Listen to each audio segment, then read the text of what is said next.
अस्सलामुअलैकुम दोस्तों, क्या है उम्मीद है कि आप लोग सब खैरियत से होंगे। गाइस, आज हम रिव्यू करेंगे जीलोक टैबलेट के बारे में कि जीलोक टैबलेट आप लोग कौन सी बीमारी के लिए यूज़ कर सकते हैं, इसका बेनिफिट, साइड इफेक्ट और इसका सही तरीके इस्तेमाल क्या है, इसके बारे में आप लोगों के साथ फोटो शेयर करूंगा। वीडियो आखिर तक देखिए, लास्ट तक देखिए, वीडियो बिल्कुल स्किप नहीं करना। सो गाइस, चलते हैं वीडियो की तरफ। ये आप लोग देख सकते हैं स्क्रीन पर, ये जीलोक टैबलेट है और इसमें आप लोगों को जिनसिंग जिनको बायोबा मिल सकता है।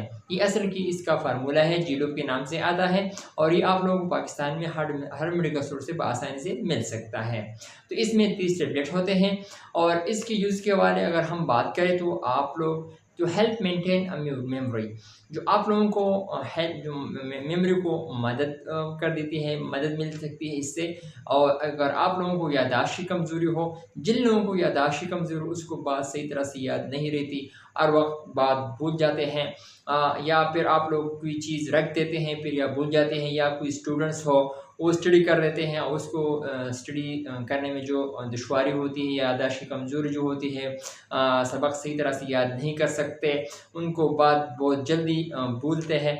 तो आप लोगों को जिनको बायोबा की मदद से आप लोगों को जो हेल्प मेंटेन यानी मेमोरी, आप लोगों को बहुत मदद मिल सकती है इसके। और आप लोगों को मेल और फीमेल दोनों इस्तेमाल कर सकते हैं। और कान की बीमारी हो यानी आँख की बीमारी हो या कान की बीमारी हो तो आप लोग इस इन्हें भी मदद मिल सकता है इससे। आपको जिस्म को एनर्जी प्रोवाइड करता है क्योंकि इसमें जिनसिंग शामिल है।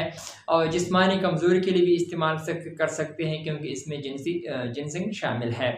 जिनको बायोबा, जिन लोगों को याददाश्त की कमज़ोरी हो, आप लोगों को याददाश्त को बढ़ाने के लिए, याददाश्त की कमज़ोरी हो तो आप लोग इसके लिए यूज़ कर सकते हैं। तो अगर हम इसी साइड इफेक्ट के हवाले से बात करें, आप लोगों को constipation, dizziness, stomach ulcer, stomach pain, headache आपको ये वगैरह हो सकता है।